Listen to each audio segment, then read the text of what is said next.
My best friend used my wedding venue deposit for her own ceremony when mine was postponed. Now she's offering monthly payments to make it right. I, 28F, never thought I'd be sharing a story like this.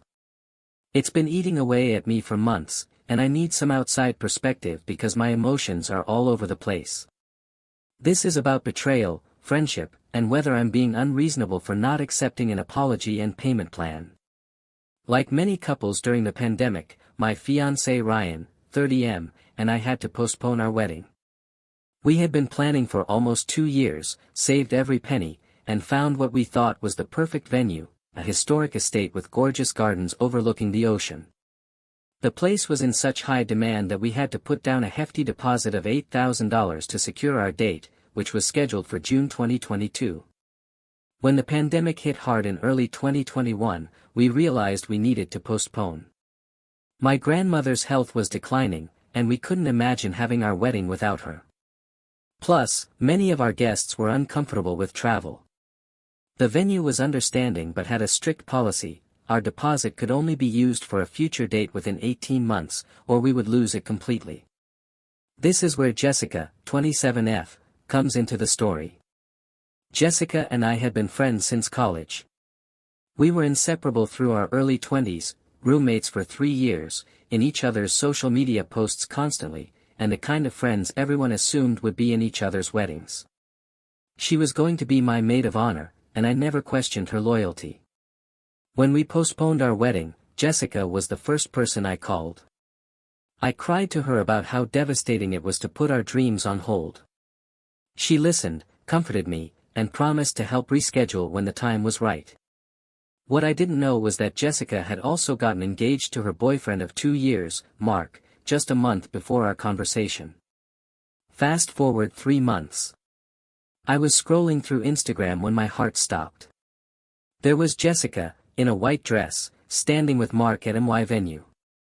The same gazebo where Ryan and I had planned to exchange vows. The same garden where we had envisioned our first dance. My mind couldn't process what I was seeing. I immediately called the venue, hands shaking as I dialed. The manager confirmed my worst fears. Jessica had contacted them shortly after our postponement and inquired about using our deposit for her own wedding. She had told them she was my sister and that we had collectively decided to let her use the date and deposit since our family couldn't afford to lose the money. The venue had no reason to question her. Jessica knew all the details of our booking, had been copied on emails during planning, and even had photos of us visiting the venue together. She had leveraged our friendship to steal not just our venue, but our hard-earned money. My first instinct was to drive to Jessica's apartment and confront her, but Ryan held me back. Instead, I sent her a text asking for an explanation. Hours passed with no response.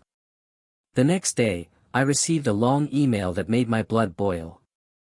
Jessica explained that she and Mark had been planning to elope, but when they heard about our postponement, they saw an opportunity. She claimed she had every intention of paying us back eventually but wanted to surprise us with the news after their honeymoon. She wrote that she knew how special the venue was to us, which is why she wanted it for herself too, so our friendship could share the same magical place. The mental gymnastics in her justification were astounding. The worst part was that Jessica had been posting photos of her wedding planning for months without ever mentioning taking our venue. She had actively hidden it from me, deleting my comments on her posts that asked about her venue choice, and making excuses for why I couldn't come dress shopping with her. All while knowing she was planning to use our deposit for her own celebration. My parents were furious. Ryan was livid. Our mutual friends were split. Some thought Jessica's actions were unforgivable, while others suggested I should be happy that, at least someone got to use the deposit. Those comments hurt almost as much as Jessica's betrayal. 3 weeks after discovering what happened, Jessica and her new husband showed up at our apartment unannounced. Ryan answered the door while I hid in our bedroom, not trusting myself to remain calm. They had brought a check for $500 and a payment plan proposal, offering to pay us $300 monthly until the full $8,000 was returned. I refused to come out of the bedroom. Ryan told them I wasn't ready to talk, took their paperwork, and asked them to leave. The payment plan would take over 2 years to complete. 2 years of monthly reminders of this betrayal. 2 years of Jessica feeling like she was making things right while I was still processing the loss of both my deposit and a friendship I had valued for nearly a decade. The next day, Jessica texted me photos of her wedding. Beautiful, sunny photos in the venue we had chosen together. She wrote that she hoped seeing how perfect the day was would help me understand why she couldn't pass up the opportunity. She didn't seem to grasp that each photo was like salt in an open wound. I spent days wondering if I was overreacting. Was I being petty by not accepting her payment plan? The money was significant to us, we had both worked overtime shifts for months to save it. We now had to start from scratch with our wedding fund while dealing with the emotional fallout of Jessica's betrayal. Our mutual friends began taking sides. Some stopped speaking to Jessica entirely, while others thought I should get over it, since she was trying to make amends. One friend pointed out that Jessica and Mark couldn't afford their own deposit, so they saw ours as a loan they could repay over time. As if stealing was acceptable if you planned to give back what you took. My mother suggested taking Jessica to small claims court, but the thought of extending this painful chapter of my life through legal proceedings was exhausting. Plus, I was embarrassed. How would I explain that I had trusted someone so completely that they were able to impersonate me to a business? That my supposed best friend had manipulated my vulnerability during a pandemic to steal something precious from me? Weeks passed, and Jessica continued her attempts to make things right. She sent flowers to my workplace with apology notes. She mailed a second check for $500 with a letter explaining how awful she felt about hurting me. She reached out to mutual friends asking them to convince me to accept her payment plan. Her persistence made me wonder if she was more concerned with easing her own guilt than understanding the depth of my pain. Ryan and I had to completely reimagine our wedding. The venue we had fallen in love with was now tainted with the memory of betrayal. We started looking at new locations, but nothing felt right. Every venue tour was shadowed by comparisons to what we had lost. My grandmother's health continued to decline, adding urgency to our replanning efforts. We found a smaller, less expensive venue that could accommodate us on short notice, but it wasn't what we had dreamed of. I couldn't help but resent Jessica every time I looked at our new wedding plans. For months after discovering Jessica's betrayal, I ran into her at the grocery store. I had been avoiding all our usual hangouts, changing my routine to minimize the chance of seeing her. But there she was, in the produce section, examining avocados as if her presence in my life hadn't caused such devastation. I froze, unsure whether to confront her or flee. She noticed me and approached, her face a mixture of hope and apprehension. She mentioned that I hadn't cashed her checks and asked if we could talk. Standing there between the lettuce and tomatoes, I realized I wasn't ready. I mumbled something about being late for an appointment and left my half-filled cart in the aisle. That night, I cried for hours. Not just about the money or the venue, but about the friendship I had lost. Jessica had been there when I graduated college, when I got my first apartment, when Ryan proposed.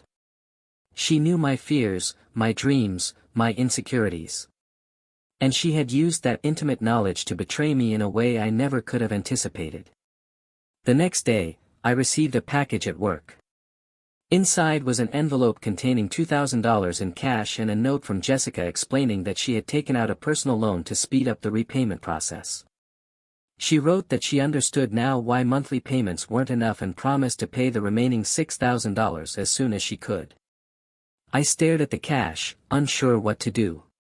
Accepting it felt like putting a price tag on our friendship, like agreeing that money could fix what had been broken. But refusing it seemed prideful and impractical when Ryan and I needed funds for our rescheduled wedding. After discussing it with Ryan, I decided to deposit the money into our wedding fund but made no promises about forgiveness or restoring our friendship. I sent Jessica a brief text acknowledging receipt of the money but explaining that financial restitution was only one small part of the harm she had caused. Jessica responded immediately, asking if this meant there was hope for our friendship.